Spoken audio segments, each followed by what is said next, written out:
Am I the a-hole for kicking my ex out of my house right before Christmas and suing her? My ex and I divorced about 15 years ago, and we have shared custody of our daughter. In the divorce, she wanted the house, but I fought hard against it because it's been my family home for 3 generations before I inherited it. In the end, we came to a compromise that was signed off by the judge. Basically, she gets to live in the house rent-free until our daughter turns 18, then I get it back. I had to pay the utilities, maintenance, and property taxes the entire time. In addition, she can't make any modification or upgrades to the house without my written permission. She is solely responsible for the cost, and work has to be performed by an insured and legally licensed professional. I've been sending her move-out notices for months in anticipation of my daughter's 18th birthday, and recently that came to pass. The day after, I showed up to the house with a contractor because I wanted some work done before I moved back in. At first, she refused to let me in until I reminded her that I'm the legal owner of the house. According to our divorce agreement signed by the judge, she's no longer allowed to be there, and I'll call the police if she doesn't let me in. She got the point and opened the door. I was surprised nothing was packed, and it didn't seem like she's moving at all. We were arguing as I walked through and inspected my house. She wanted extra time, and I told her to be out by the end of the week, or I'll have her stuff thrown out. When I walked into the living room, I was shocked into silence. The living room was expanded by a wall being torn down and having the bedroom that was once there merged into it. She turned my 4-bedroom house into a 3-bedroom one. I know I didn't sign off on this, and from the looks of it, the work was probably done by her boyfriend and not a professional. I yelled at her and told her I'm going to sue her for everything she has. Then I left. She went crying to our daughter and my family. Now everyone is telling me to give her another month to find a place and not sue her. My daughter is firmly on her mother's side and thinks I'm the a-hole for kicking her mother out a couple of weeks before Christmas and suing her.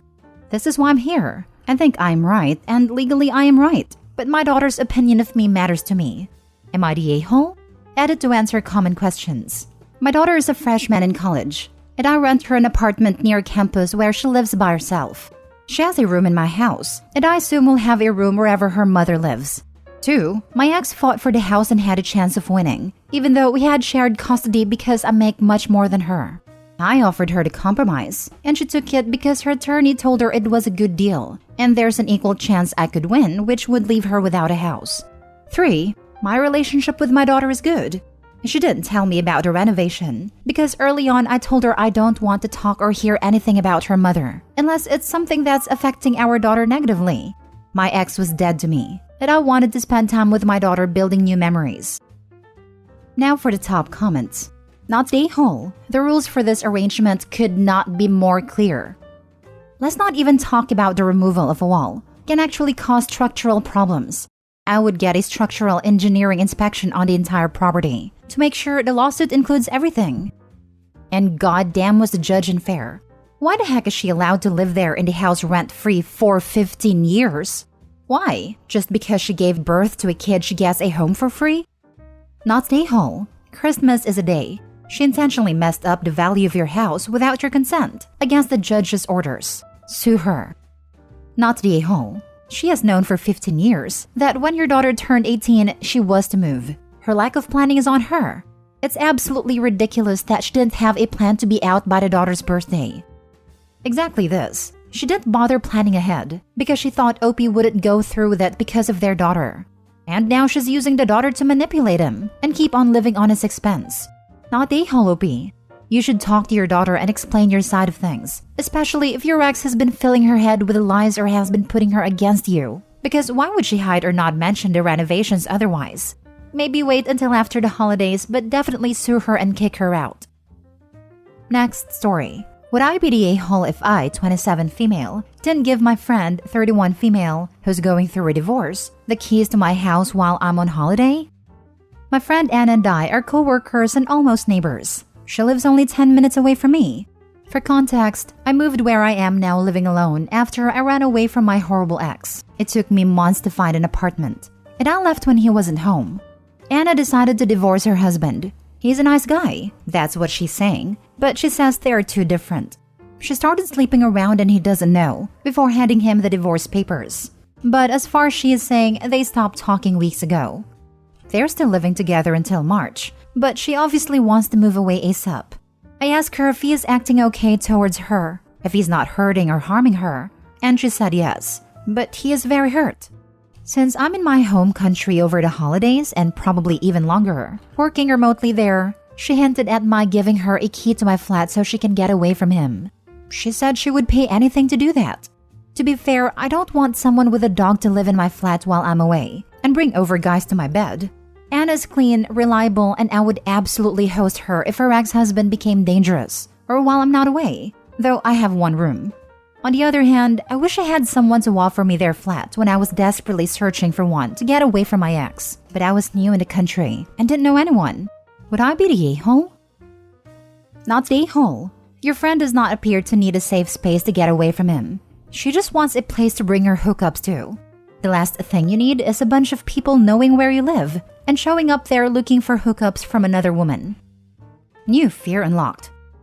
Her husband might also become angry with you if/when he finds out about her infidelity, because in his eyes, you'd have been giving her access to your flat so she could hook up with people. It would put you squarely in the middle of their situation. Put simply, Anna has no respect for her husband, the man she married and is supposed to love. Do you think she'll respect you and your space? She is a grown woman. She can find a place to live that doesn't involve her having complete strangers in your home. Outside of the risk to you, what if they steal your things? Trash your flat? Do you really want to roll the dice on that? Not the a-hole. Make sure Anna doesn't have any access to your flat. Not the a-hole. Don't do it. When you get back, getting her out may not be easy and end up ruining your friendship. Tell her that you value your friendship too much to risk it this way. She will have something for herself in March. I wouldn't worry about it, but good point otherwise. Not the a-hole. Helping someone leave a dangerous situation is entirely different than wanting to leave your husband because you're done being married. That's the one and only thing I'm afraid of, that her ex is dangerous and she hides it from us. I didn't cheat on my ex, but when he became violent, I didn't tell anyone until much later. Even today, no one knows all the details. I was afraid he would find out I told everyone because we were still living together. Not your issue. The best case scenario is that you come home to a pad smelling of sex. The worst case scenario is she will stay there until March and force you to evict her. Next story. Am I the a-hole for asking my cousin for the wedding gift back after she said I wasn't welcome at the reception? Plus mini update. My 20 female cousin Isabel, 26 female, is getting married in January. I chose a set of Royal Albert plates from the gift registry, and they've already been delivered. The invitation said the ceremony would be first, followed immediately by meals, and guests would start making their way to the reception hall. Invitation also said to be prepared for a night of drinking and dancing at a reception. Then, a couple of days ago, Isabel called me. We made some small talk. She then said she wanted to call just to confirm I knew the reception was more for partying, and it isn't really suitable for me considering I'm not even 21. I said I'm fine drinking water and soda, but she replied the capacity for the reception hall is smaller, so they're not including younger guests.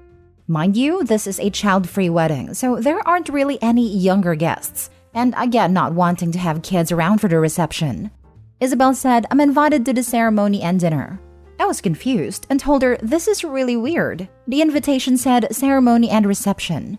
She replied she's sorry for the misunderstanding, but it said there would be drinking and stuff. Eventually, I told her, okay, I respect that, but if she could kindly send the plates back so I can get a refund. Isabel asked why, because I'm going to be there for the most important part, and they've included me in the catering. I said I was expecting to attend the entire wedding, not half, and I bought the gift based on that. I might not attend it all now, so she needs to send the plates back, and I'll decide another suitable gift if any. She said no one takes back gifts, and it's not like I'm uninvited. If I don't want to come now, that's on me, and I've already gotten the gift. I also got a text from my other cousin, Isabel's sister, that I'm making a scene. She's 19, by the way, and attending the reception. I know another cousin the same age as me is attending the reception, and I think Isabel's talked to other relatives about it. My fiancé thinks I'm okay though. So was I the a-hole asking to return the plates? Now for the top comments before reading the updates. Not the a-hole. You were uninvited. Of course you're free to request your gift back. Classy? Probably not, but that's not the bride's theme anyways. The bride uninvited her from the reception? so OP uninvited her as a gift receiver. And her reason was also so meh. What about adults that don't drink? Does she throw people from the reception that aren't at least some intoxicated after 1 hour? Not the a-hole. She is disrespecting you. You are an adult, not a child. And her sister, who is younger than you, is going. Yep, it sounds like she didn't plan her wedding well, and probably planned for more no RSVPs than yeses and is now trying to backtrack because she didn't get a big enough venue. It's one of the first big decisions you have to make. Same as making sure there's an indoor option if you plan to have your wedding outside. Example, we planned on inviting around 100 people to our wedding and asked venue about capacity, parking space, seating, etc. They said they've had up to 300 cars. Obviously, we're expecting nowhere near that many people, but it made sure we didn't have any potential issues, like what I suspect is happening with your cousin. That's the a-hole. Don't invite people if you don't want them to attend, and her excuse is BS. You're 20, not 13 or 15. Plenty of 20 years old hang out around 21 to 23-year-olds because it's the same age group and she's your cousin. So I'm sure you've seen each other at family events if you live close to each other. Not the a-hole. If she didn't want younger-aged people during reception, then she should have informed you before. But she didn't. You gave the gift on the basis that you're attending the whole wedding. Since she can suddenly uninvite you from reception, then you can also ask for your gift back. To be honest, I feel like she wanted the gift before rejecting you. Sorry, because I always think of the worst reasons for things happening. But whatever it is, you are absolutely right in wanting your gift back. But your relationship with her might be damaged, so be ready for that. I don't even think she thinks much of the relationship between you and her, since she is uninviting you from the reception but not giving a proper reason other than your age, and also acting salty about returning the gift. Edit. I have a small update. I just got off the phone with my mom because I wanted to ask her if they'd picked a gift for Isabel yet. Otherwise, they can potentially take mine and the whole situation. She said Isabel called her too and said they're welcome to the ceremony, but the reception is more for friends and partying. My parents are definitely above 21, and they also had ceremony and reception on their invitation. Parents were planning to gift money, so they haven't given it yet. They think it was really rude of Isabel to invite then uninvite, and they might not attend the ceremony but not sure. And I am officially confused. Why not just have a ceremony in our invitations in the first place? Last story. Am I the a-hole for causing my ex-girlfriend's father to lose his job? A while back, I, 40s male, dated a woman, 30s female, whose father, 60s male, was a nice enough person, but a bit overprotective of his adult daughter. After about a month of dating, and without any reason to do so, he ran a full background check on me, including a credit check, without my knowledge or permission. It came back clean, and my girlfriend told me about it immediately after the fact. I noticed a 5-point hit to my credit rating, but that wasn't a big deal. I was more peeved that someone ran a criminal and financial check on me without my knowledge or consent, but I decided to let it go to keep the peace. We broke up 3 months later and had little contact after the breakup. Approximately 2 months after we broke up, my now ex-girlfriend reached out to me. It turns out her father ran the background and credit checks through his work. He hired employees, so he had access to his company's system to run the checks. He digitally clicked that I had granted consent to the checks, but of course I had not done so and he had no backup. His company's internal audit department was giving him a hard time to provide the backup. She asked me to complete and retroactively date, sign and email a form consent to the checks to her. I was still a little peeved about the checks, so I declined to do so. She went nuts, and her father even called trying to explain his position.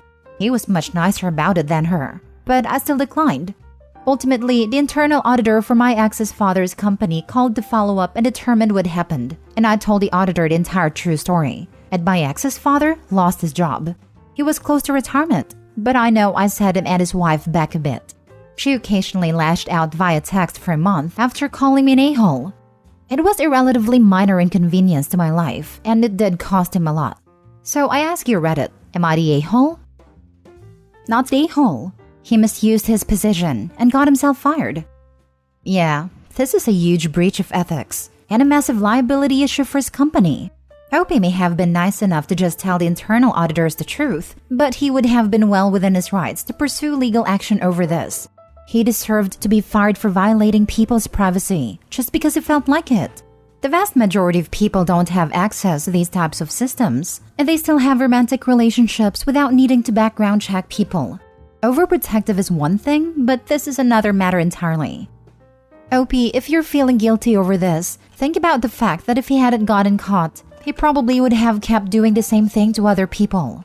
Maybe his daughter's next boyfriend, maybe a new neighbor, maybe a stranger who he just doesn't like. Some of them might have been negatively affected by the credit score hit. Others might have something in their background that he could use to blackmail them or destroy their lives. You are absolutely not the a-hole.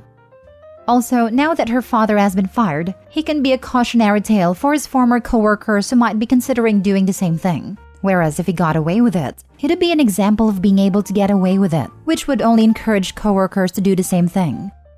I've been at my job for 19 years. Despite having been there for such a long time, I am 100% aware of what things are ground for immediate dismissal, and I don't do those things.